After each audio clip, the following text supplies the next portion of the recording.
as quick as possible, nigga. All We got right, a so lot to talk about, check this probably. out. Look, this is Homeroom with Smooth. I got with me Kevin Hollins. You can see his name on the screen. That's my guy. What's good? Then I got my boy KJ right in there, right there in the upper left. So without further ado, we just gonna get straight to this.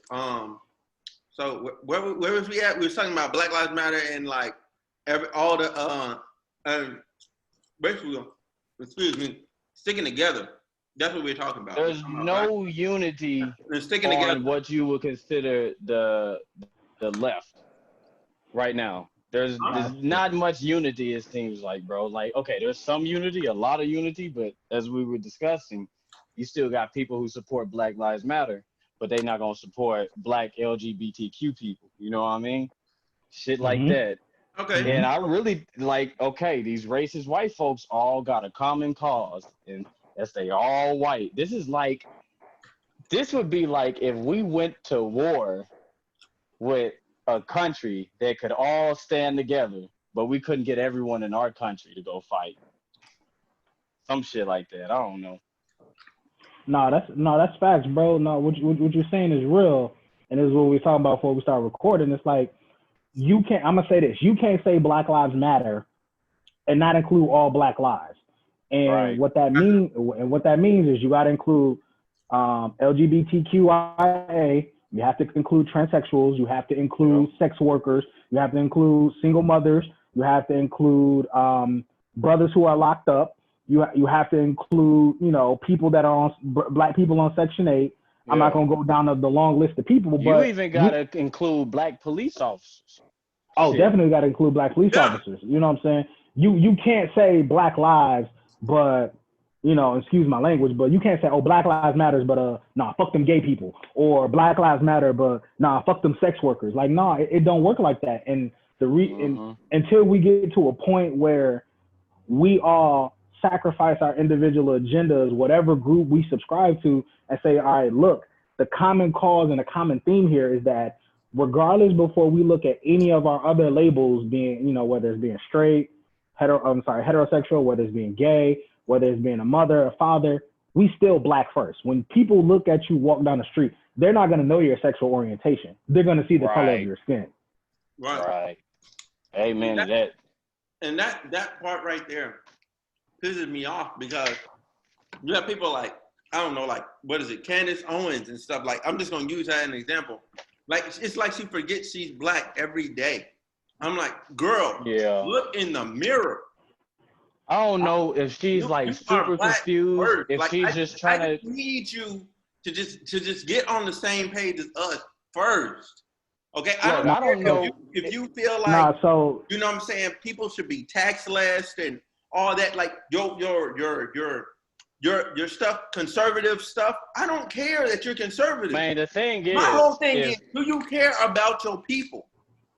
Nah, see, the thing about and somebody that don't know you catch you outside, that's all they gonna see. They're not gonna be worried about how well you speak or none of that. All they gonna see is a Black girl. Nah, see, the thing about so here's the thing with Candace Owens, because I did a lot of research into Candace Owens. So Candace Owens didn't really switch over to being conservative until correct me if I'm wrong, I want to say 2015. And the reason why she switched over into being a conservative, which is okay, was because originally Candace Owens, obviously she was liberal and she was Democrat.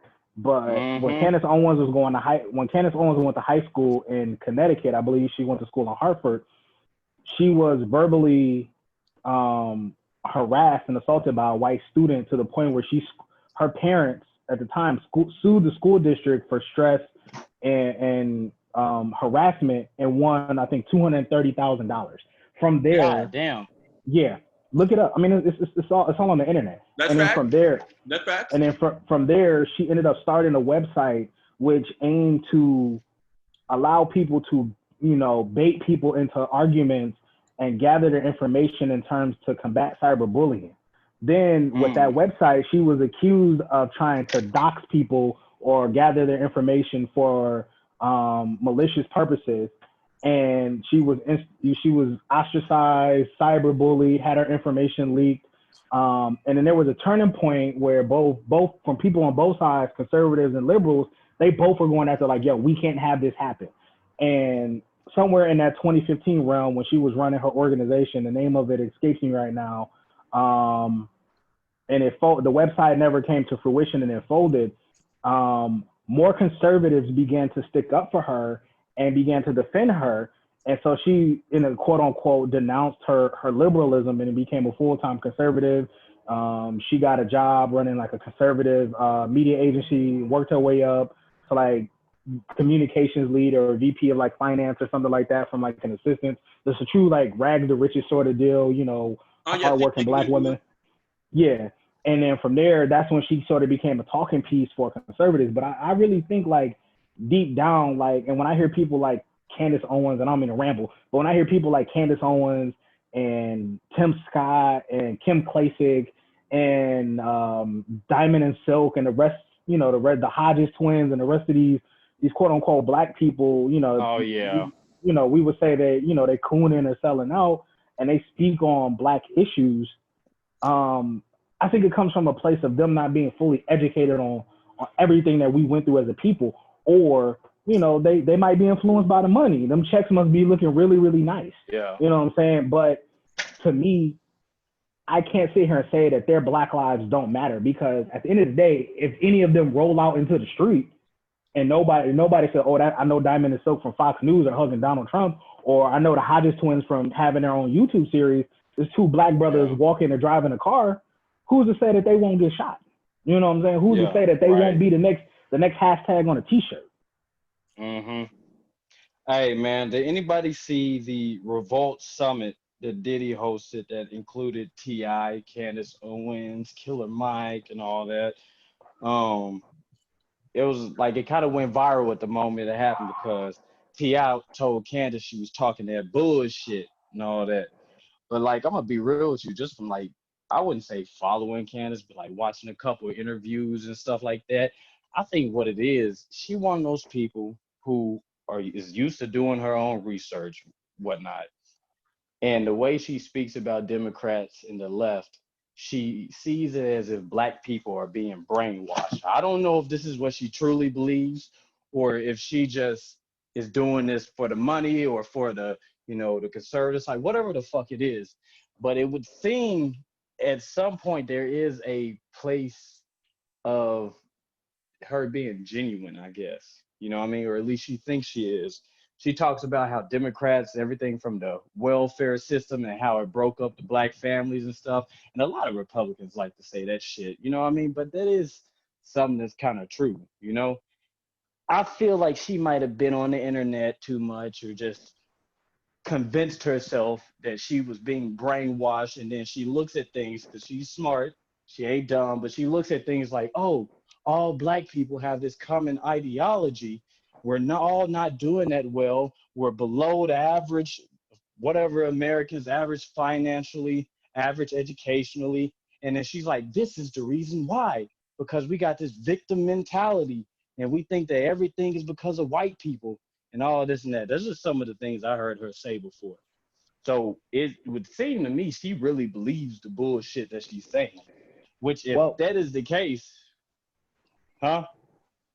Oh, no, go ahead, bro. Finish your point. I don't want to cut you off. I'm just saying, if that's the case, man, then we just got to look at her as another Black person with a different opinion. I mean, honestly, if that's what she's saying, because, you know, I haven't really listened to much of her rhetoric, but if that's honestly what she's saying, and I'm gonna take your word for it, then part of it, she's right, you know, in a sense. You know what I'm saying? I'm not gonna say every single thing that she says is correct, because that's false. But if we're talking about the welfare system, and, you know, I'm not gonna go down the history lesson of the 60s and how welfare and all that broke up the Black family, but there is some truth to that. And I do believe that, in a sense, that sometimes we as Black people, we hold on to this 400 years of, oh, you know, yes, there's a wealth gap. Yes, we're playing 400 years of catch up. But it's like a friend, me and a friend of mine were talking about this other day on the phone. At what point do we as Black people take control of what we're going through and we say like, all right, bro, we behind by 400 years or 200 years, or we playing from behind, but you know what? We gonna come out swinging. We gonna come out firing. We gonna be resourceful. You know, they steal our stuff anyways. You know, they steal our music. They steal our clothes. They steal our ideas. They steal our designs. They steal everything from us. So we have the tools. You know what I'm saying? When are we gonna pull our resources together and make it happen? Yeah, I understand that too. I mean, you got a point. That's exactly what we need to do, and I think that's why we need to have our own political party for Black people. Being real with you, or some kind of group. For a long time. Do you know how many representatives we could have if we got all the Black people on one accord? Like there's some Senate races, there's some like congressman races, all of that stuff. That the total vote count up from both parties at the end of the day is like 80,000. Like some people don't even bother to vote past president. They vote the 2 presidents and then they walk out the booth. Right. Yeah. They're like, nah, I don't want to vote for that. I don't want to vote for that. Nah, ooh, that looks good. That resolution looks good. That resolution looks good. I don't know enough about that, so I ain't even finna vote either way. Like, you know what I'm saying? Yeah, if it's like that, then learn about it. Nothing. Do you know how many judges we could have? We could have judges, AGs, all of that stuff. We could have everything we wanted if we had our own party, and everybody voted. Like, I got a story. I got a story when you're done. Mindset of, yo, we not gonna vote. We not gonna participate in the system. It don't work. It don't work because you're not fucking organized. That's why it doesn't fucking work. Right. If you get organized and you say, yo, this is our guy, we're all voting for him, boom, you're gonna get him every single time. Why? Because they're not united enough. Boom. They still have 2 parties. If we had one, we're larger than their 2. If we have one, we're larger than their 2. Every time. Every time. I don't know about that. Every time. No. Except for the presidency, we can win almost all of them because all you have to do is convince a small fraction of each to go, you know what? The Black People's Party don't seem that bad. I think I'll vote for it. You just need a couple thousand to go, that sounds all right. That's all you need to vote for you. That's all you need. Or, hey, you know what I'm saying? You know, my wife that happens to be Black, she told me to go vote for this person, and I don't want her, you know what I'm saying, giving me hell at night, so I'm going to cast my vote in this direction. You know what I'm saying? Like, that's all it takes. That's all it really takes. That's it. Oh. That's all it is. Or I got all these Black friends, they're telling me to do this, I'm going to do it too. And boom, that's all it takes. Or that's all it takes. Because most people that vote are sheep, okay? Most people ain't educated. Most people ain't reading. All they voting is sheeps. They're sheep and they're voting popularity, okay? And one thing we've known is, okay, we've created the #1 genre in music. We create all the fucking dances. You think they won't follow us to the fucking polls. That's all I'm fucking saying. They follow us everywhere else. They'll follow us there too. So yeah, I'm gonna say that. I'm gonna tell the story when you were talking about candidates. So I live in College Park, Maryland. So PG County for those that are hip, that are watching or that will watch this. So in my district, when I voted in the primary earlier in June, I got my mail-in ballot, and one of the things that I've tried to do for myself is I've tried since 2008. So in 2008, when I could first vote, when I turned 18, I voted for Obama. Like, there's no secret. I was just like, oh, I'm 18, I could vote. You know what I'm saying? Black man, he played basketball, listen to Stevie Wonder. That's my dog. Like, I rock with Obama. And it was just like, yes, we can. And I was like, I'm going to college, voting for Obama. I went to a HBCU. Boom. That's what it was. Then I started to look at what Obama did his first 4 years. And I always say this out loud and people get pissed off at me, but in 2012, I didn't vote for Obama. Not that I didn't believe in him, but I also didn't vote for fuck ass Mitt Romney either. So don't think that either. But in 2012, honestly, that's how I voted. That's how I voted. Wow. That's how I voted. There you go. 2012. That's how I voted. Facts. Jill Stein. Shout out to Jill Stein. I voted for Obama, but 2012 I voted. Shout out to Jill Stein. But no, so my point is, so in 2012, I really educated myself on what did Obama do his whole first term besides, you know, my brother's keeper, you know, letting the black boy rub his hair, dancing with the old black lady in the overall. Like, what did he do of substance for me as a black man that I care about? And when I saw it was relatively little, and yes, some of that might have been influenced by having, you know, a Republican Congress and Senate who basically said, fuck everything you're trying to do, we're going to shoot it down. But there were certain things that he could have done that were in his control. So I started to teach myself to do research on my candidates. And that led to, that leads to my point to fast forward to this past primary. In my district, there were 5 seats for district judge, 7 candidates, 5 seats. So I started to Google the names of each candidate. Most people don't know in my district, there were 5 black women that ran for judge of the district court in my area. 5 black women, 5 seats, 7 candidates, 5 black women. And so I started to think about, so I thought to myself, like, okay, I live here. They make the laws, they run the court. If I get pulled over, because we all know it's not uncommon for black men to get pulled over, if I get a ticket, I would much rather see a black woman decide my fate and then roll the dice and take that chance than let, a white male who probably knows nothing about where I come from control my fate. And I started to read and then I started to read their platforms. And when I started to really learn, I would read stuff like cares about human rights, has compassion for people, understand situation, graduated from an HBCU. Of course, education isn't everything, but I just started to read and learn these women's background. And I mean, yeah, it made my decision a lot easier. But imagine had I went, what you were talking about, Byron, where it was like, we don't read and we just sheep and we just vote because this person carries a little thing of hot sauce in their purse, Hillary, or pandering, black people, or no offense, and I know I'm gonna catch some heat for this when it comes out, or Ski Weezen is an AKA, and we don't understand their platform and their background, and we just blindly vote for them or don't vote at all without understanding what they're doing. And in the past few weeks, I've caught major heat because I've asked a question like, okay, what is Kamala Harris's background? What is her stance on her platform? Even in the primaries, I didn't understand what she was doing. So it makes it hard for me to support her. Let me make this clear. I don't care about her sorority. No disrespect to the AKAs. I don't care about her HBCU. I don't care about her husband, her children. None of that matters to me when she's deciding a law or working and creating a platform that could change my lives and my children's lives. And people literally made it like, oh, you're against the black women and you not for black women and who gives a fuck? And you should have asked these questions in the primary. And I'm like, I did. And nobody had the answers for me.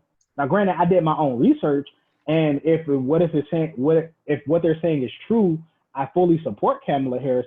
But I'm not gonna jump on the bandwagon because she's dancing and she went to school with some people that I know. Yeah, that's reckless.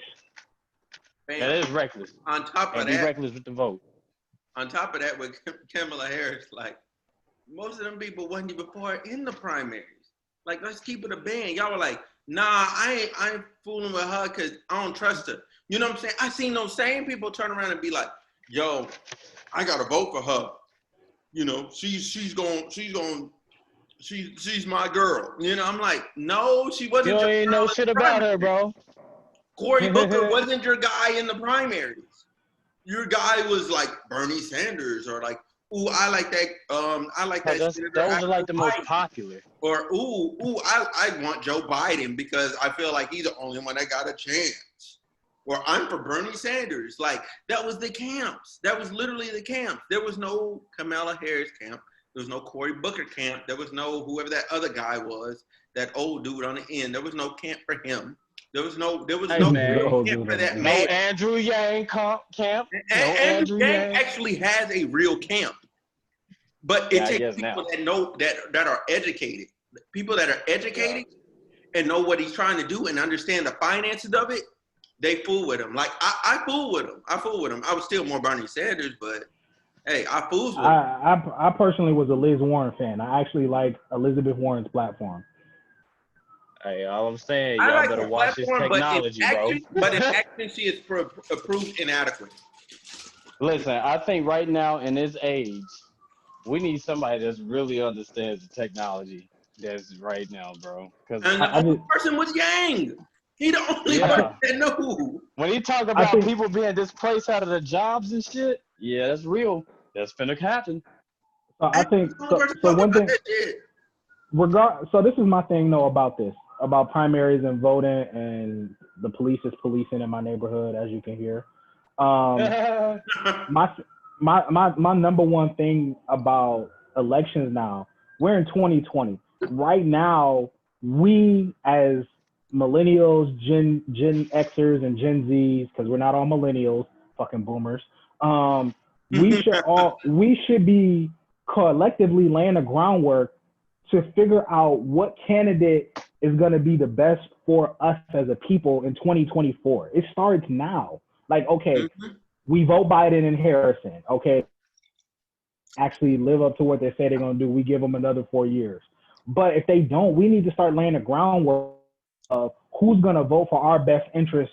And then furthermore, and I'm going to take it one more step further, now we need to be thinking about 2022 midterms. We need to be thinking about 2 years from now, all these congressmen, all these state reps, all these lawmakers and state senators and assembly people that's making these racist statements, or that's doing not acting in our best interest. We need to find out who is their opponent. How can we get on the ballot if you're serious about impacting and making change to run against them? Like, I feel like, and this is always crazy to me, there should be no reason why someone like Mitch McConnell should build his career and never have anyone seriously challenge him for his position. Like, there should be no reason why a person like Mitch McConnell, who is, I believe, is an avowed racist and is an avowed, like, he's just so out of touch with life, should sit in his seat for 30, 40 years and literally, basically, essentially, he's going to die in office.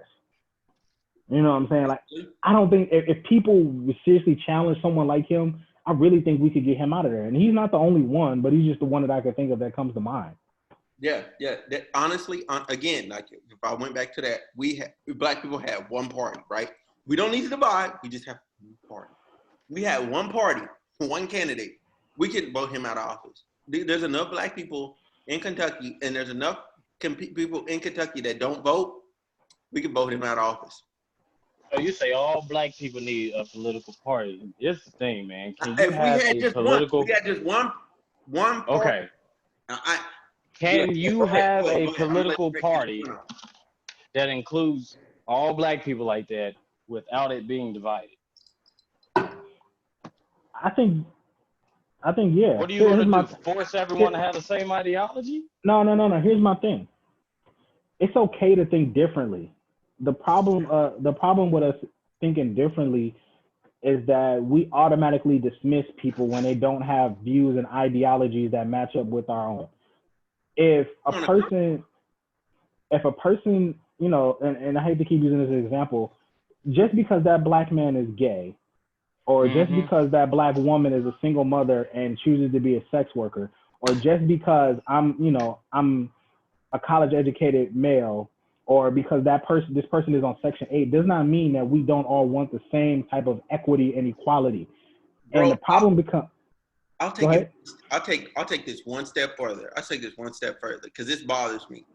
Just because that black person doesn't end up with a black person at the end of the day, they marry somebody else, that does not mean they're less for black people. That does not mean that. That does not mean that at all. Okay, wherever you find love is where you find love. But man, I'm tired of hearing that. Like, that's not helping us right now. Like, if they want to support and help, like, let them. If he's supporting and all his actions is the greater good, all her actions are the greater good, I don't care who you marry to. You could be married to Clifford the big red dog. I don't give a fuck. like you good. I agree. But to answer Kevin's question, I think that we as a people, and I'm speaking solely on black people, will always be divided. But that's not necessarily a bad thing. But the problem with us is that we're so divided that we don't even know how to come together. We're not all expected to think alike. We all, even just the three of us having this conversation, we all come from different backgrounds, different cities. We have different family lives, different careers. We mostly will probably share the same views on a lot of different things, but there are some things that we feel different about. But that don't mean that the three of us, even just here in this conversation, don't want the same thing. And that's the problem. Right. Because we go out to our separate groups and our larger groups, and we come in contact with people from different groups, and then they say one thing like, oh, well, you know, I feel like abortion shouldn't be legal. And then boom, it's like, well, nah, I'm pro-choice and the woman should do what she wants. So fuck everything you talking about, nigga. You sound stupid. And we automatically dismiss that person without understanding, like, okay, what shapes your views and what shapes your perception to be that way? You know, and it could be, and it's always a myriad of factors. And we don't take the time to take the extra step to listen to each other and like, bro, okay, I feel you. I understand where you're coming from. I don't agree with you. I respect you and I feel where you're coming from. And I understand. Right. I feel this way, like also this way. Okay, look, Black people, okay, collectively, no offense when I say this, no offense. Okay, we took a lot of L's for a long time, and we finally starting to get W's. We don't have time to be looking at our teammates going, yo, F you and what you did in the locker room, okay? I seen you with so-and-so, I don't like that. We ain't got time for that. Like, no. We in the playoffs, baby. We just got here. Like, let's go score buckets. We don't have time for that.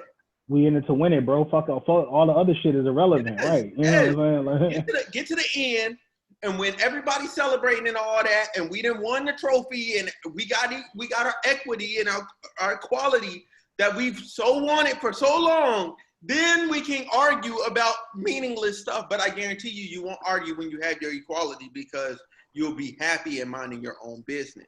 That's the problem. Sure. People ain't happy, so they minding each other's business. If you was happy, you not gonna mind somebody else's business. That's the same thing. Like when folks get money, all of a sudden they get quiet on a lot of stuff. Why? Because you're happy. You got your money, you can take care of your friends, your family, you get a lot more quiet because your problems are gone. Your problems are minimal. You become quiet, and then you don't want to endanger your security net that you have and that you solved all your problems. But if we all got there together, then it'd be a lot different. But we're not all getting there at the same time. Like people, and everybody's not gonna get there at the same time. Everybody's not. That's a real fact. Some people will be broke forever. Like, but that goes back to what I said earlier, bro. Is that it's a lot of people, and it's a lot of people out here that will literally sink this ship because they can't be the captain. It's a lot of people out here that will sabotage the whole movement if they can't be at the forefront of it. And I see it. And it's one of the reasons why me personally, I stopped going out and protesting and getting arrested, because you see people that are doing it for the photo op or just to say I was there, or, you know, to end up on Fox News or end up on CNN in a 30-second clip or with a microphone shoved in their face, you know, touting their movement. But those same people are disrespecting and shitting on the people that have been in whatever city area on the ground, laying the groundwork, getting the petition signed, you know, boycotting certain things before the cameras got there, you know, pushing legislators, getting arrested day after day, and really building up a foundation for other activists to come in. And then you get people that come into these cities with social media clout, taking over the movement and making it their own. And I'm like, you can't disrespect Mama Jean, who been in the same house for 40 years, who raised 7 kids and they all went off and they became productive people in the city. And you can't disrespect, you know, the OGs on the block that been there their whole lives and that have guided several hundreds of kids away from guns and gangs and got them into colleges. You can't disrespect those people and start your own movement and not include them because, oh, well, why would I include this gangbanger because this ex-gangbanger because he doesn't fit the image? Or what can Mama Jean do for me? She old and she can't even march and she need assistance getting up and down the stairs. Like, no, bro, that's some bullshit. And that's what I think is the problem, you know, when it comes, you know, again, we talk about the division. that's the problem with us coming together. Because, like you point at it, it's a mindset, and we got to change that mindset. But a lot of people think micro. There's a lot of people, they're thinking very micro. Like when it comes to the Black movement, like you got to think very macro, very, very macro. No, ma'am, I'm not going to be able to answer this call. I am still on, whatchamacallit. Hold on real quick. All right, while your personal assistant does that, okay, see you. Yeah. So look. Like, Big Money Byron. Yeah. So check this out, look. So check this out. So we gotta oh, he came in with the video finally. He came in with the video. Nigga, my goddamn hair looking crazy. Let me put this shit back like that, nigga. I wonder if this gonna pop up in the record. I wonder if that's gonna pop up in the recording. That's kind of crazy. I hope it don't. I hope it don't. What? It just records the screen. I gotta watch this now. I gotta watch this section of the video. What are you asking if it's gonna record? No, because so it put the person's number. You're recording on Zoom. Okay. It doesn't record all of that. You're right. No, bro, we're not recording. You're sharing your screen. Yeah, bro. You can still watch. You can still watch a porn and talk to us, man. I had something to drink. Okay, I'm not all the way there. I'm there, but I'm not there. Hey, you can really? Yeah. Huh? Hey, nigga, with Zoom, you can really pull up like articles and shit and dissect them as a group or some shit. Yeah. I plan on doing that. Yes, talking points. Gotten to that topic. So right. My last point here is Black people think too micro. They're thinking like, yo, well, what's the next thing for me? No, bro. Like, think outside of yourself. Think bigger. Think community. What is best for everybody? Because if you think big like that, then you stop doing a lot of this crab mentality stuff. You have to think bigger. Yeah, but hey, bro, I think what it does though, that crab mentality comes from. Nah, I'm muted. Am I? No, KJ. Can you hear me? Oh no, it's because like four airplanes. Okay, bro. 4 airplanes just flew over my house, and I didn't want to impact the sound. Go ahead. This is my opinion on that, man. It's hard to get everybody like that out of that micro mind state and get them to think on a macro level when all they see around them is whatever the fuck it is. Because, like, I'm going to be real with you. Right. If we're going to talk about having a political party for Black people, then that means even the Black people living in poverty in the hood, their vote counts as long as they still have those rights. It's hard to get them out of that micro mentality when all they're just trying to do is desperately do better for themselves. Where the groundwork comes in. Once you start the party, you got to walk out there and you got to walk up to that brother and say, bruh, this is what I'm doing for you. This is how I'm going to affect you. This is how I'm going to change the courts. This is how I'm going to change this. This is how I'm going to change that. This is who we putting forward for this, da. Like, you got to lay it out there plain for him. Like, you can't talk big. You can't talk fancy. You need to talk regular. Like he's your homie. You need to talk to him like he's your homie and say, yo, this is what I'm doing. And this is how it's going to help you. This is how it's going to benefit you. I need you to come out and vote. That's it. Sure. I just need a couple minutes of your time. You know what I'm saying? I need 1 to 2 hours from you, bro. 1 to 2 hours from you. You gotta make a compelling argument, bro. You gotta sound different than any nigga that's ever tried to come to them before. See, you know, and that goes to what I was talking about earlier. As I saw this a lot, you know, when I would protest because I've done the last, you know, few major, and I say major protests. I mean, I went to Ferguson. I was in LA for the freeway shutdown. I did the 495 and DC shutdown. I marched to the Capitol. I haven't participated in any new protests since like 2016-ish because they just got too watered down. And what I was seeing with community activism, nobody wanted to be the person to go into the hood and talk to, you know, the cousins and them and explain to them, like you said, on a simplified level of what we're doing. But everybody wanted to be there when CNN was there. Everybody wanted to talk to Don Lemon and Jake Tapper and the rest of these media personalities, but nobody wanted to go door to door, pass out flyers, you know, give out bottled water, talk to these kids, you know, playing by the water hose and explain to them why they should tell their parents to do this and breaking it down for them and really spending time on the block and chopping it with them. And like you said, Kev, if we gonna really do this, we gotta do this and make it inclusive for everybody. You know what I'm saying? Mm-hmm. We can't just do it to folks who got college degrees, folks who got careers, folks who ain't criminals, or folks who ain't on Section 8 or whatever. We have to do it for everybody. Right. That's some shit, man. I think that's gonna be one of the most difficult things, man, because again, like you were saying earlier, Black people, we do want the same equality and equities as everyone else, but we may not want it in the same way. Some people are going to agree or disagree with methods more than others will, For example, this big talk about reparations, man.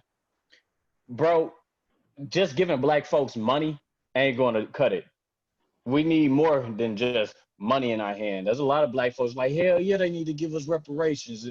I get paid, blah, blah. Bro, we ain't finna do shit with that type of money. We're not gonna have any type of power with that money just because we don't have the education that comes with that money. We need the financial education. Blow it.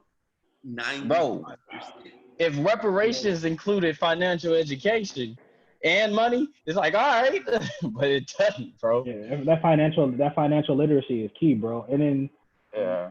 I mean, me personally, and I'm on the unpopular side of this, I'm not for reparations. Mm-hmm. I'm not for reparations, and I say it because of this. When we talk about reparations, how do we know who's going to get them? That's my first question. You know what I'm saying? You could say reparations, and I remember when last year there was this big uptick in the movement for ADOS, African descendants of slaves, and that they should be the only people that get reparations. Well, what about us who can't trace our lineage? You know what I'm saying? You don't even know if you were affected by it or not. Right. You know what I'm saying? And so, again, it goes back for everybody.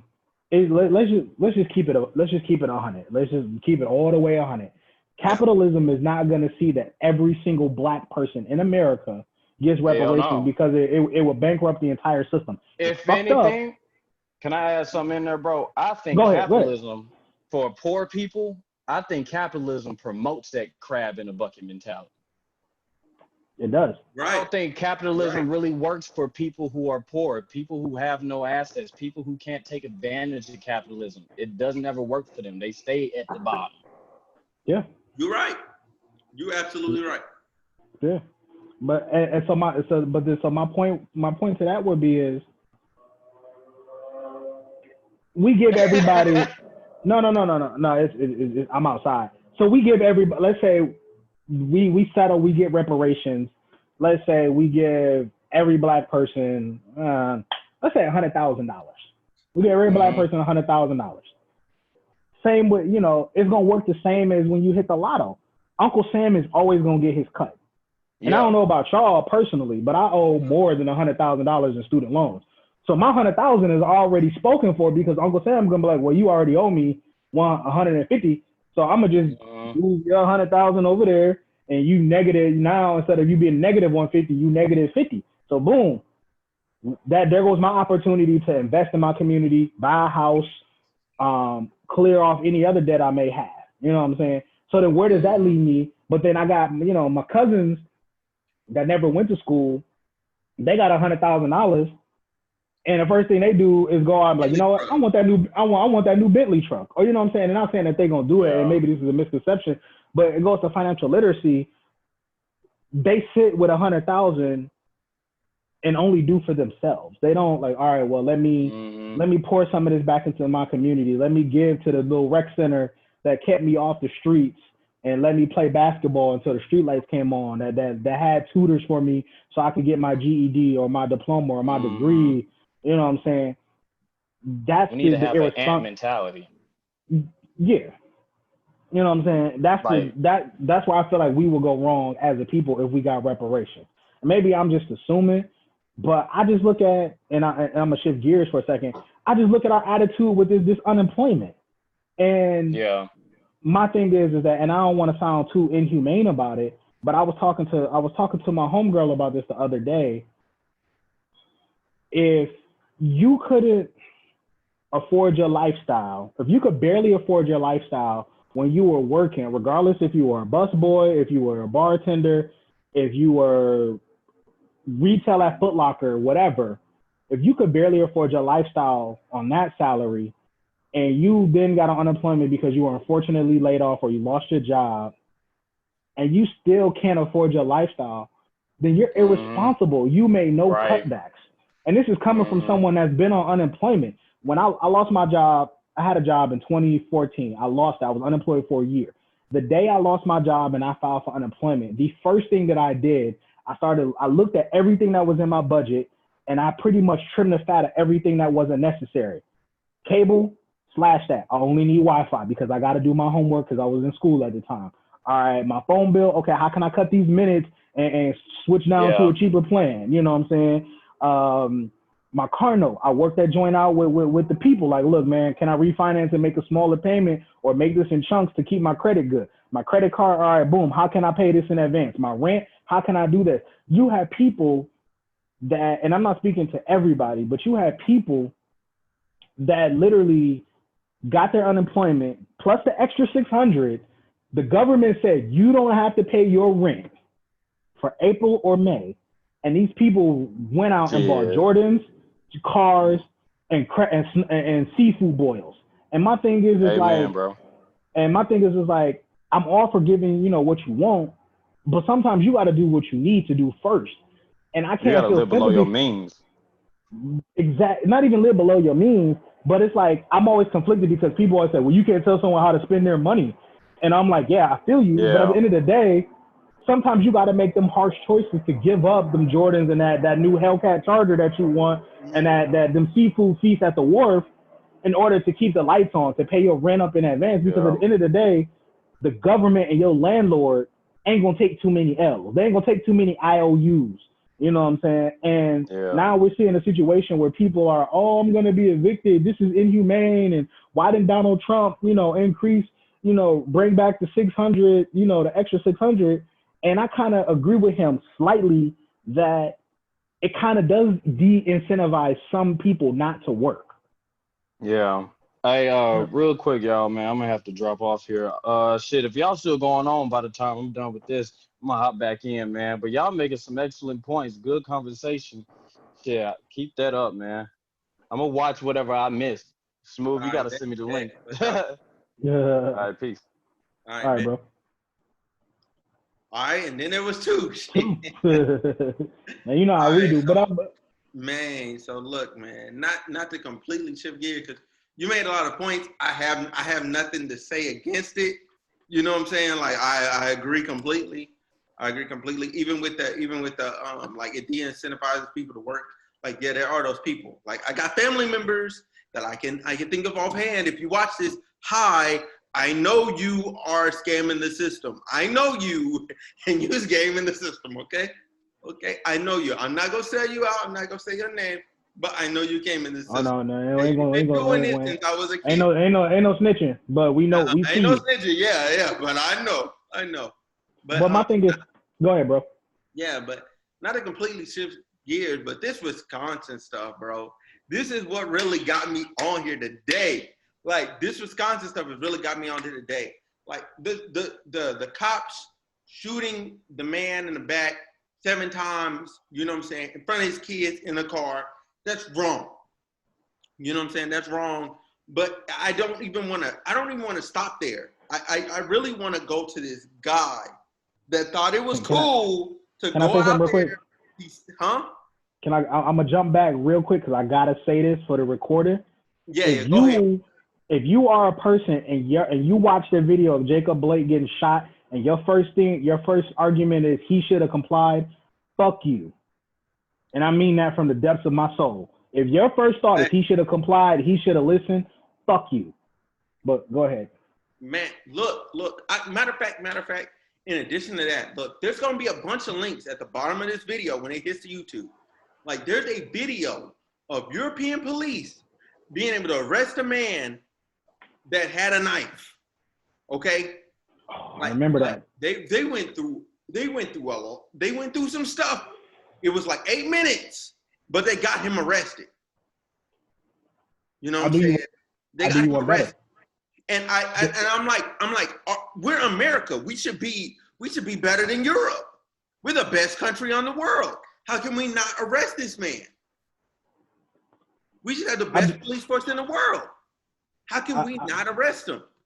I'll do you one better. There was a video of a white male, I believe it was California, who drew, I don't know if it was a sword, if it was a gun.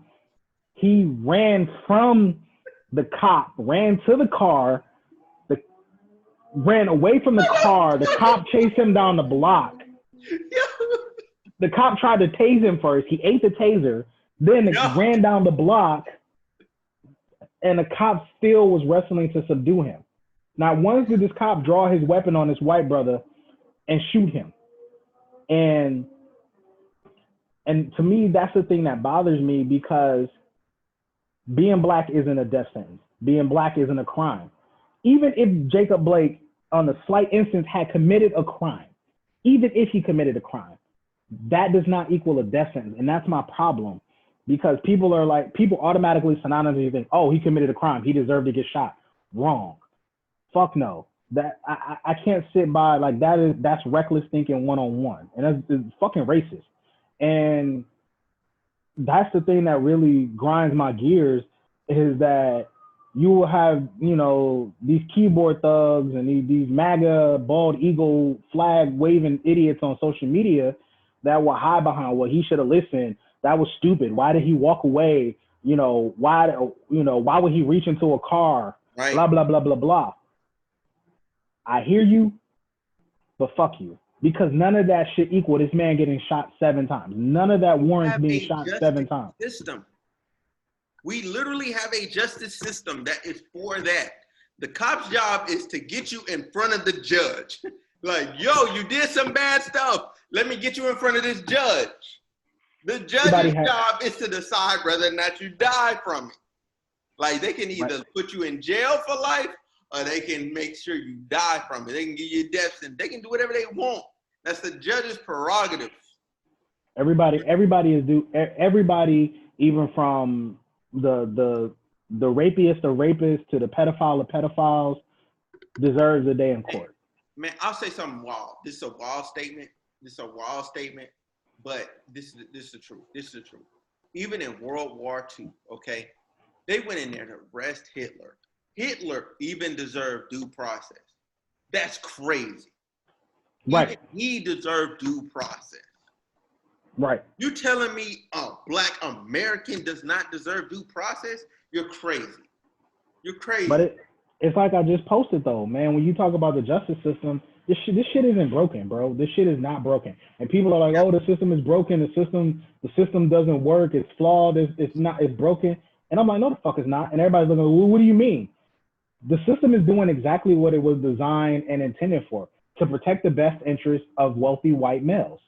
And now it's probably been expanded to protect the best interests of well-to-do white people as a whole. Mm-hmm. And that's just the brutally honest truth. We should not, in 2020, we should not be talking about why are they repealing secretly, because they fucking are, because motherfuckers aren't paying attention. They're secretly repealing parts of the 64 Civil Rights Act and the 65 Voting Act under the cover of darkness. If you look this shit up, they're slowly peeling back small layers and vetoing stuff and taking shit out and trying to, you know, cover it up and erase it from the books. Mm-hmm. And meanwhile, they're distracting us by, you know, oh, Trump gets on TV and says build the wall, or Trump gets on TV and calls Africa a shithole country. And we look at these things and we're so enamored, and we sit, we go back and forth. Even us making this Zoom video is kind of a distraction right now, because it's taking our focus away from, hey, you know, them fools right down the street from me are slowly pulling back 2 and 3 different sections of the Voting Rights Act. And we're supposed to vote in another 3 months. Okay. I gotta do this.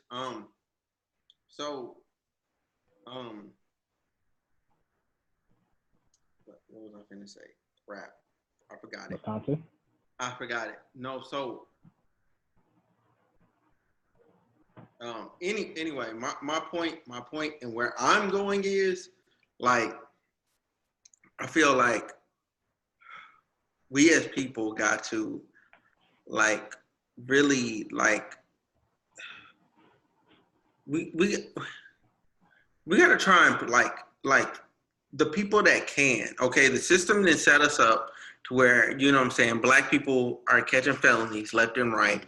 You know what I'm saying, to where you're losing your right to vote and you got to go through this whole process just to get it back. You know what I'm saying? Some states don't even let you get it back. You have to move to another state just to have the right to vote, which is insane. Over a fucking nickel bag of weed. Yeah. Over not being able to pay off your speeding tickets. Like, I see people, you know, read the stories about people that go away and get felonies for misdemeanor offenses, and they can't vote. Even I'll throw this one in there since we're talking about stupid felonies. It is now, I read the other day, in Tennessee, they're trying to pass a bill that if you protest the very same fuck shit that's going on state grounds, i.e. the state capitol, any piece of public Tennessee state designated property, a park, a monument, the governor's house, a state rep's house, whatever, you can be charged with a felony. Yeah. And to me, that is the most absurd violation. Bro, that's a direct violation of your freedom to assembly. It's a constitutional right. As long as, I'm sorry, let me change that. Freedom to peacefully assemble. Yes.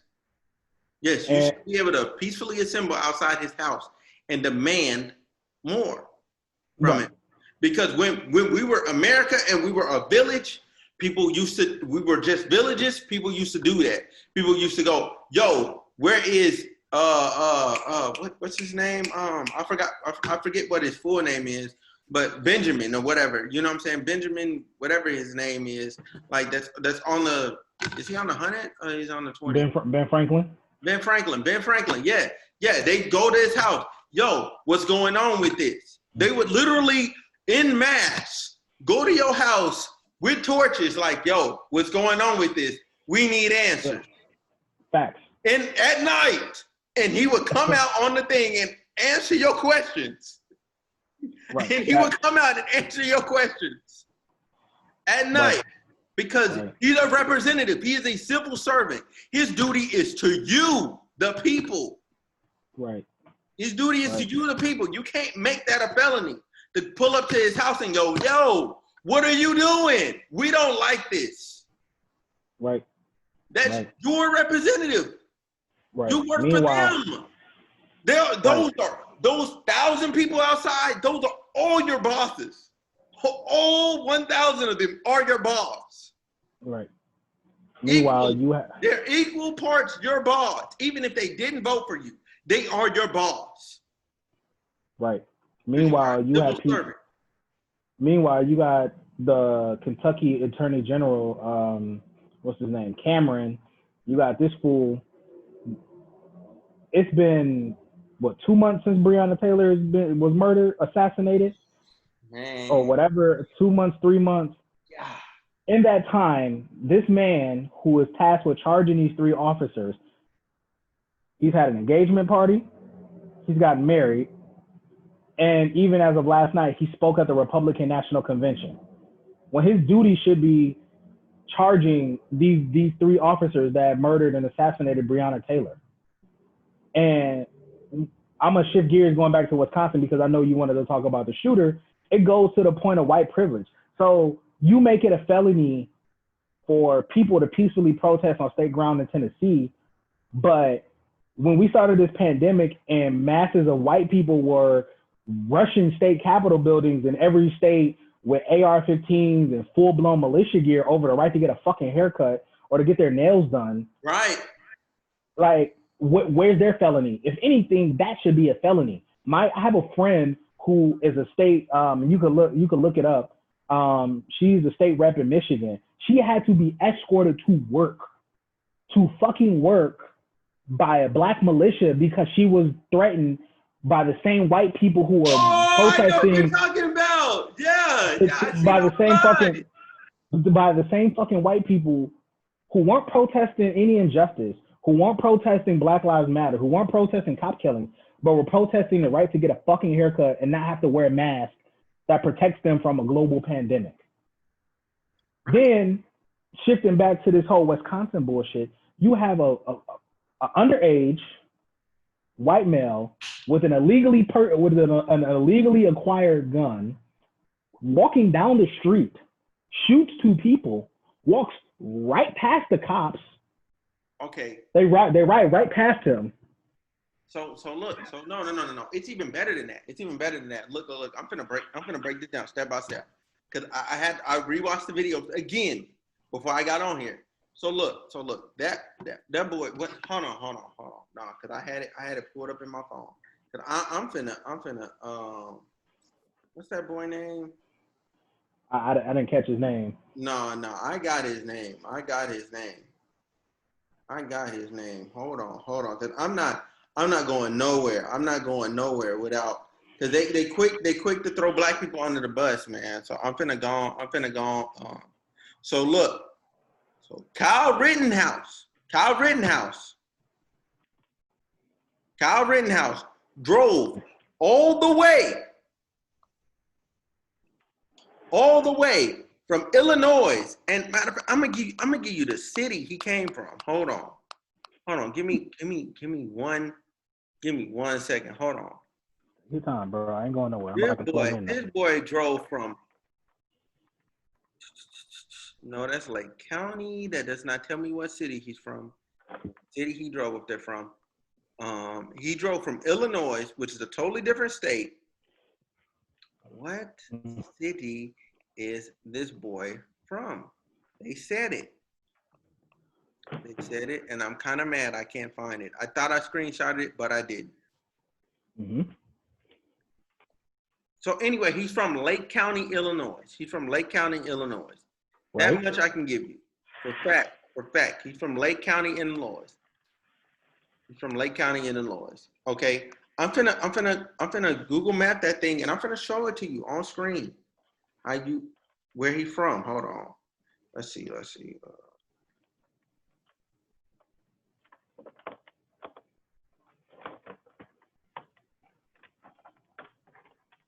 I got nothing but time, brother. Back in the AC though. I feel that. Cause I'm in the AC right now. Man, them mosquitoes was feasting on the brother, man. Lake County. Let me see here. No, that's the convention center. I'm finna hit directions. I'm finna change it from my location. I'm finna put. What city was that in Wisconsin? Kenosha. How you spell that? Kenosha. Wisconsin. Yeah, that popped right up. That means too many people been searching that, trying to figure out where that is. Wow, this is crazy. Oh, wow, this is closer than I thought it was. This boy drove from his house. He's 27 minutes. Mm-hmm. 31 if he didn't take the toll. If he didn't take the toll road, he is 31 minutes from Kenosha.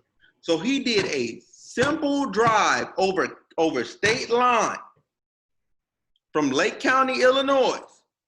Mm-hmm. He did a 31-minute drive to Kenosha with a firearm that in Illinois you cannot legally brandish. Because, not Illinois, Wisconsin. Wisconsin is an open carry state, and you can open carry if you are 18 years old. However, this young man is 17, so he can't open carry the long gun. He can't even have it. I'll take you back a step. He can't even have it. He can't even have it. The person who gave him a gun, or purchased a gun for him, or if he stole it from his parents, or however he illegally possessed his weapon, should be charged too. Yes, because he shouldn't have been out there with that gun. And you know what's crazy? I seen a video. I was watching the video, the full video. It's his YouTube video. I'm gonna link it down in the bottom. of this YouTube video. Where this guy had enough common sense to go, like, cause he walked up to like kind of like engage with the protesters. This guy pulled him back. He's like, no, you shouldn't even be here. Like, I can literally read his mouth. And he was like, yo, you shouldn't even be here. You don't need to engage with them at all. Like, he had enough sense, because they were the militia. They was out there. They were trying to protect property and all this other stuff or whatever, which they shouldn't even exist in the first place. That's police job. It's not some local militia. That's not your job. You should be in the house, bro. It's not your gas station. The gas station has insurance. It will be fine. It will be fine. Honestly, it will be fine. The gas station has insurance. Like, it's not your job. You shouldn't be there. Then the 17-year-old boy who drove 31 minutes to be there, he shouldn't even be there. He should be at home. It's a weeknight. You got school tomorrow. You ready to kick him in the chest too? Who? I'm gonna kick him in the chest. They also said that this underage, illegally gun possessing white kid, I should say. No, I'm gonna say white man because I'm gonna do them like they do us. White man. Yes.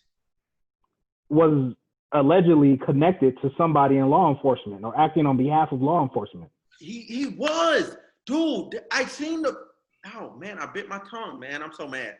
Like, dude, I seen the Facebook post. Like, he was in a thread with them. And he was like, yo, let us know where you're going to be. Let us know how we can link up with you, blah, blah, blah, blah. We support you. You know what I'm saying? Yeah, protect, these other areas. We're going to, like, and then like one dude, he came online and he was like, he was confused. Even as a protester, even as one of those people to protect stuff, he was confused. He said, yo, we gonna push them towards you and you can deal with it. He's like, what? He's like, what would you mean? Like, no, I'm here to protect property. Like, even that dude was confused. He drew the line at that. He's like, no, what you mean you're gonna push them towards me so I can what, shoot him? He's like, no. Like, no, that's not what I want to see. That's not what I want to see happen. And I'm gonna link all them videos because there's a lot of videos online. There's really a lot of information. And I wouldn't say down the rabbit hole. Like, it was just all in my face. It was all in my face all day. And it's like all I was watching. And it was just crazy though. It was crazy to see.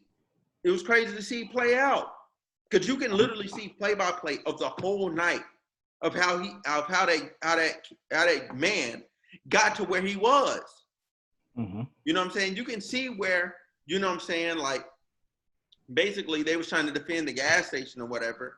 And people was like, nah, like, whatever, whoop-de-whoop-de-whoop. There's some people, they was on some, like, destroyed stuff. But at the same time, you can see where they gave a speech where these dudes that was out there with guns, they're anarchists. They're for destroying the government. They're for destroying the government. They're like, yo, go burn down the police station. They said, you can burn down the state house, all this stuff.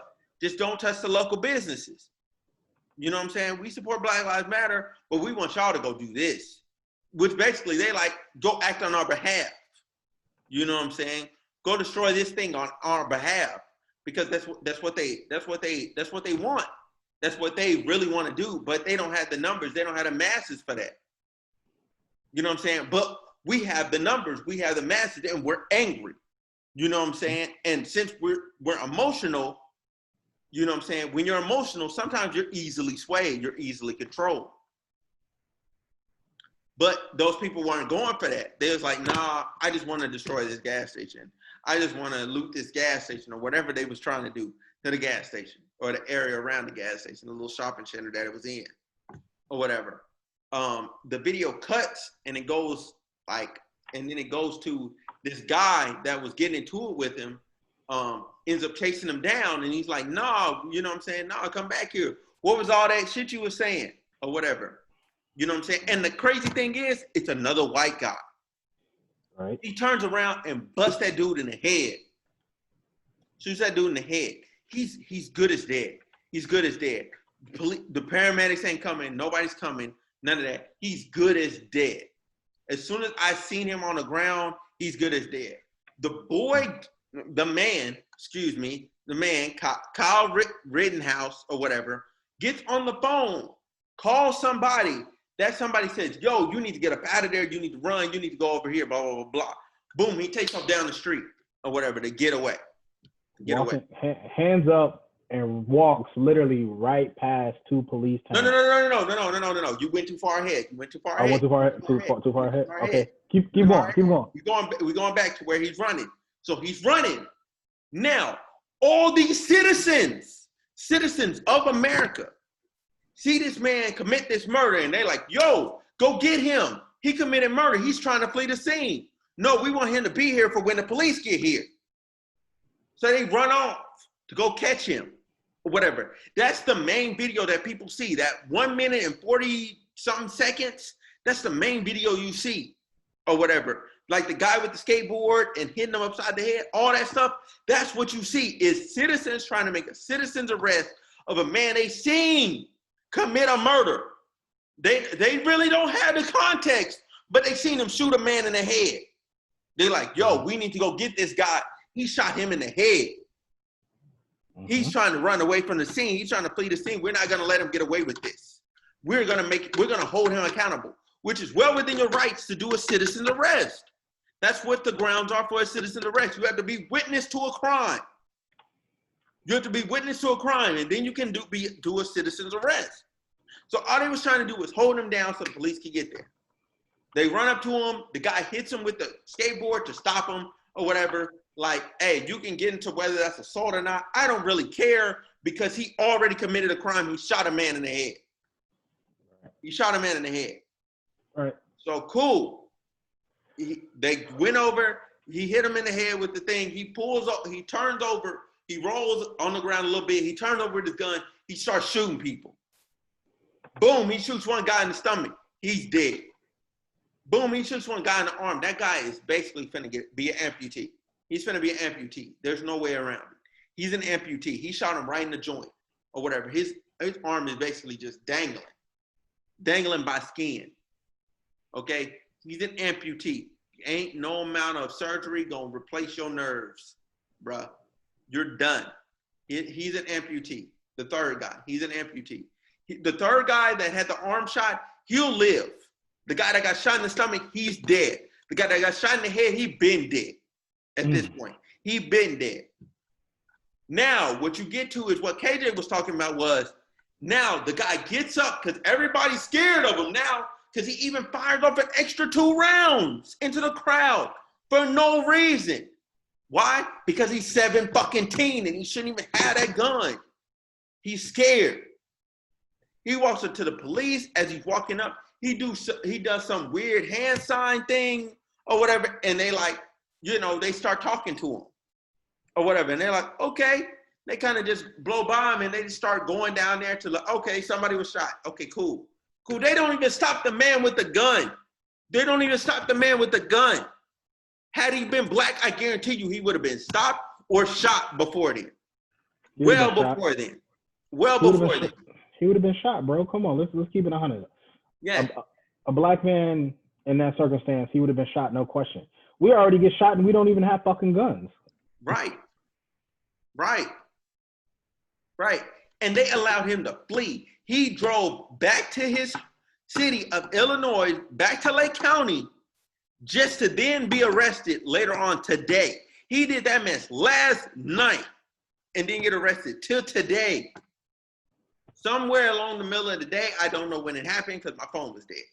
I was too busy getting a CAT scan of my brain to make sure I was all right.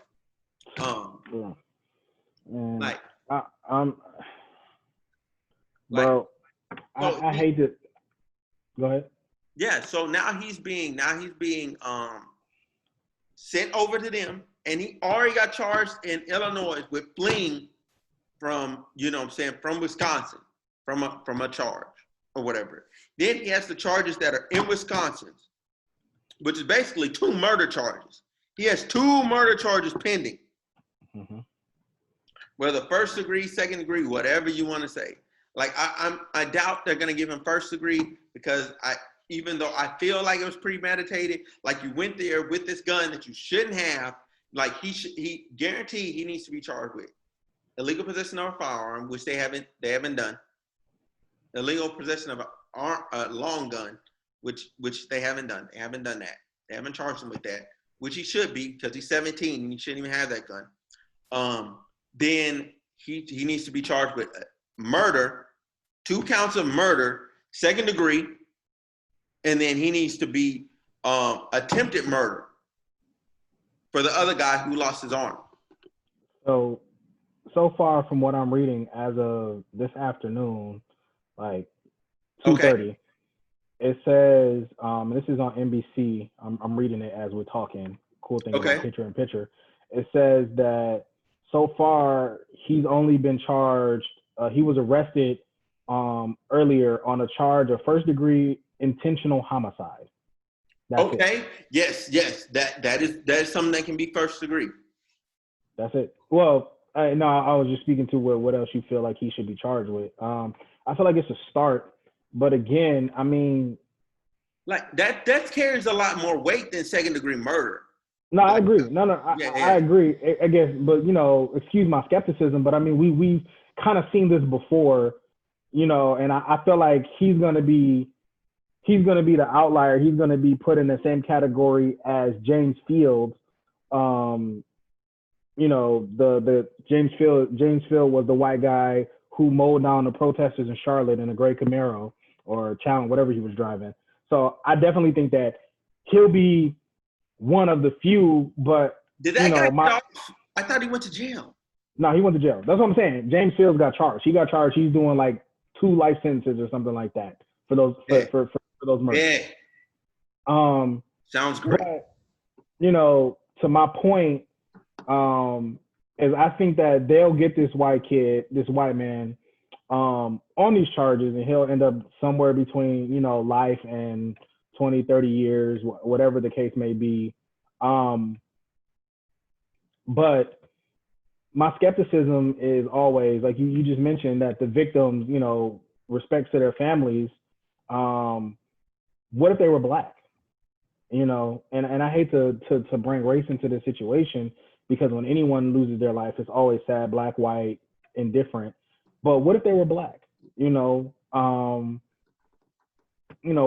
will we be looking at? And I do think in this instance, justice will be swift, and it'll actually, the letter of the law will play out. How long it takes, nobody knows. But always, what if they were black? And this is just my skepticism always with the criminal justice system, is that we've always seen, and shifting back to the main focus of Wisconsin, which is Jacob Blake, when will we start to see televised justice of these officers being held accountable? And there's this misconception that officers aren't charged, because I can Google a long list of officers who can be charged. But the problem is that we have an incident, we have the outrage, we have the protest, we have the charges changed, we have the charges being brought to trial, we have the court case, and then we hear nothing. Yes. We hear nothing. And then, under the cover of night, you read in an article 2-3 years later on a random ad, officer in XYZ city shooting given 15 years, given 6 years, whatever the penalty may be. And it's like, why isn't this publicized as much as when these officers are acquitted, which I think is some real bullshit. And the goalpost is always continuously moving for black victims. And that's my problem. And that's what leads into my skepticism. My thing with black victims is, why do you bring up their criminal past? Like, I don't give a damn what you did.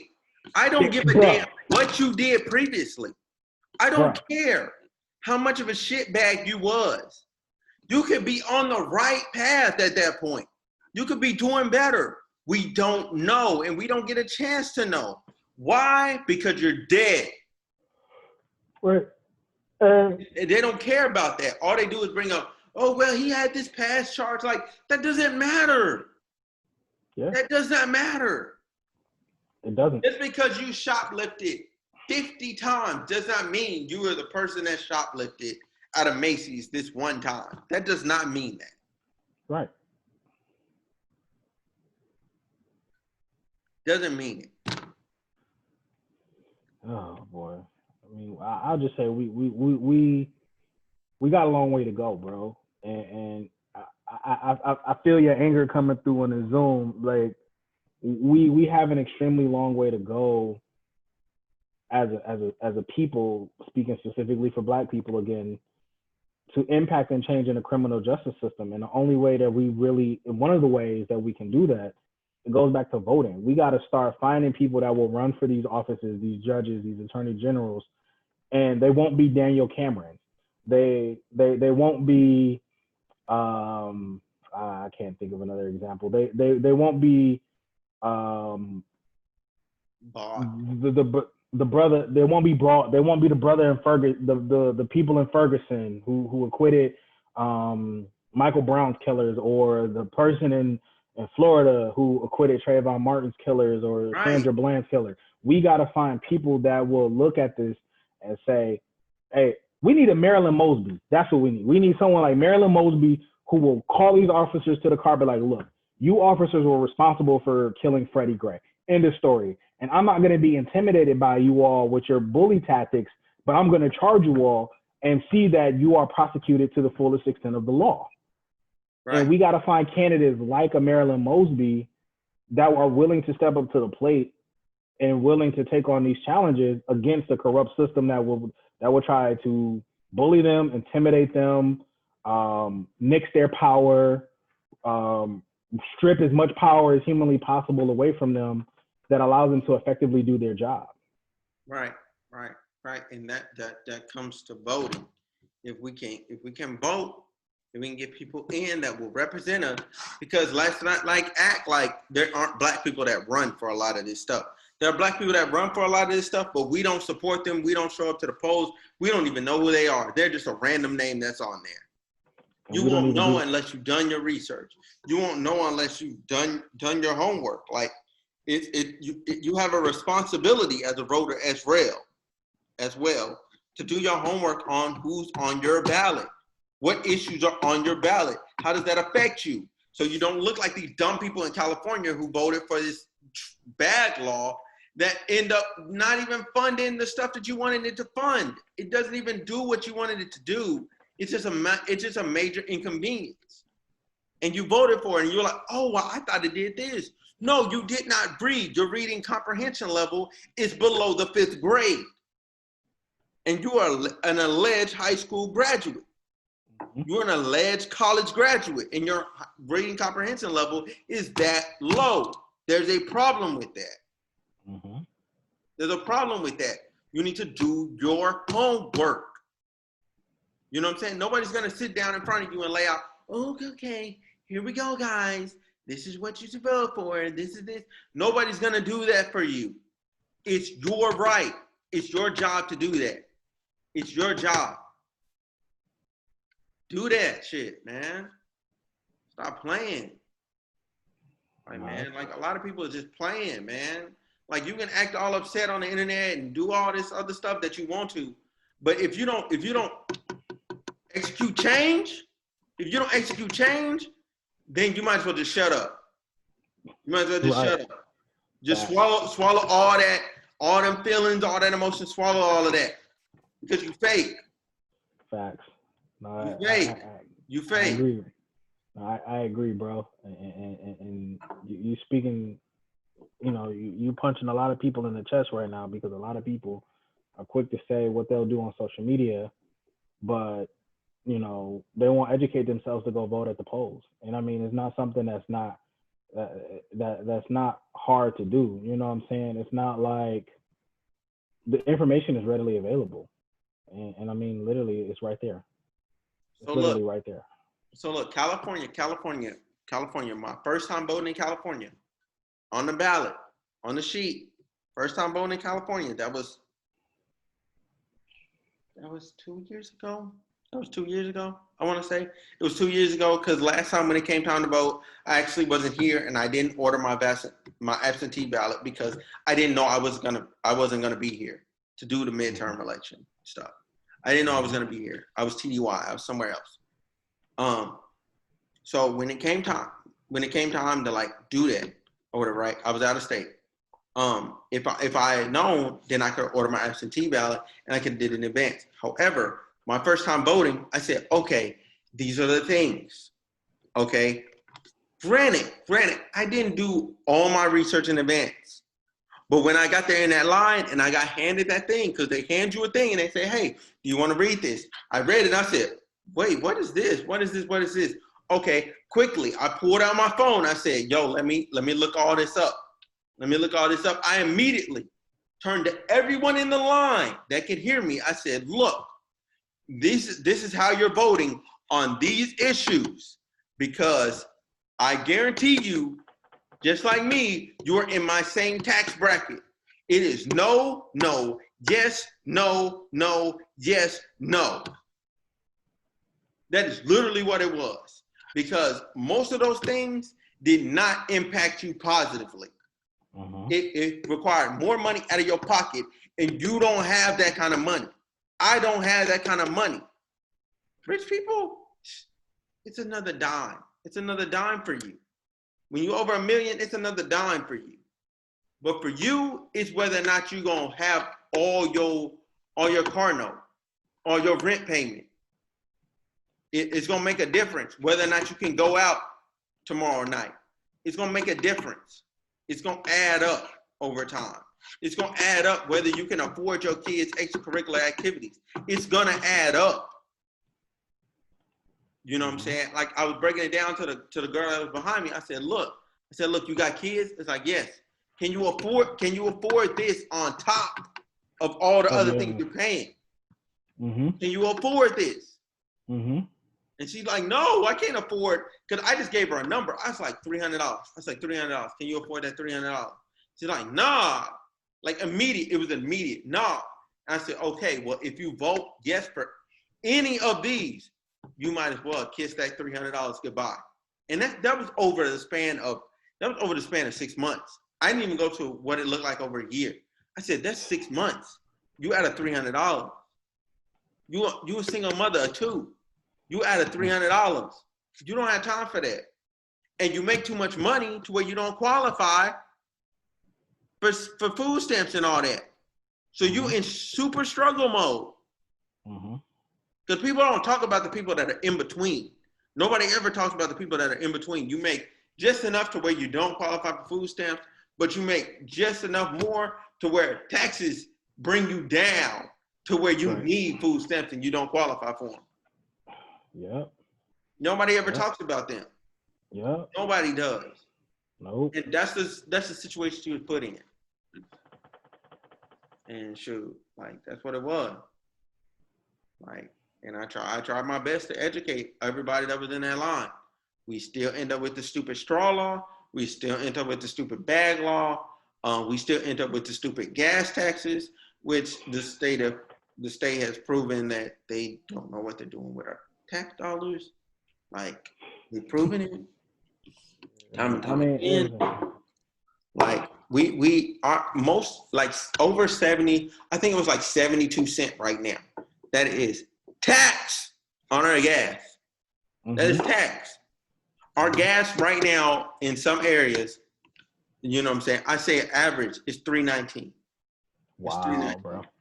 I'm paying a whole dollar less than you are on the East Coast. But I know. And we have more refineries in California. You're not even shipping the gas far. We're refining it here. All right. Refining it here. How are we paying that much money? How? It don't even make sense. I remember that got bought to the California Senate. They had like all public trials and all this other stuff. All of a sudden they got quiet. Why? Because those oil companies start cutting them checks to them senators, start cutting them checks to them congressmen. They shut up real quick. And now we're just footing the bill. We're just footing the bill for it. Or they say, oh, it's for the roads, it's for the highways. We're gonna do this to improve. Like, no, all the stuff that was under construction when I got here in 2015 is still under construction now, and it's 2020. All the same stuff. It does not take 5 years to lay pavement. It doesn't take 5 years. I don't care what you say. Don't take 5 years to lay pavement. It doesn't. Oh boy. Oh my. Doesn't. I can go all day with the state of California. Stuff out of pocket. Well, my good brother, I mean, it's a lot to think on. It's a lot to sleep on. You know, right. We gonna chop, but yeah, bro, it shit just we in some fucked up times. Like my boy, I have a good friend I was talking to yesterday. Lives in Wisconsin, and all he could just surmise and say, man, we in some fucked up times, and that's just really what we in some fucked up times. Yeah, that's the best I can. We in some fucked up times, and the shit is sad. It's extremely fucking sad because the people that we elect or think that we're electing don't have our best interests at heart.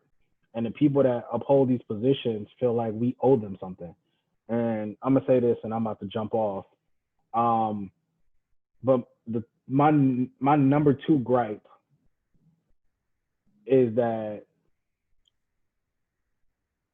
don't make your job a burden on me. And what I mean by that is, I don't believe in any fucking thing. I don't believe in a such thing as blue lives matter. It's not a fucking blue life. You chose your career. I'm gonna preface it with this. Thank you to law enforcement and people that are protecting and serving. But at the end of the fucking day, just like I chose to be in marketing and communications, you chose to be a fucking police officer. Right. We all make choices. Don't make it seem like you're overextending yourself and that we all should be fucking grateful that you're overextending yourself when you chose your career. And you have all these fucking, police sympathizers, and it's like, oh, their job is so hard, their life is so hard. At any given point, they can always feel free to jump out of that career, retire, and switch over. You know what I'm saying? And it burns me because I read, oh, Blue Lives Matter, we should back the blue. And I'm like, man, fuck that. And y'all didn't start shouting Blue Lives Matter until Black people started shouting Black Lives Matter. So really, what's really going on here? And I don't want to go down that hole, but I just had to say that because the shit is really, really, it really annoys the fuck out of me. You're right though. You're right though. You're right.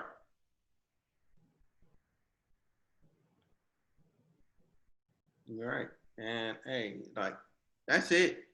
That's it. That's it. I ain't got nothing else to say. Hey, that's the end of the video. We out. It's the end of the video.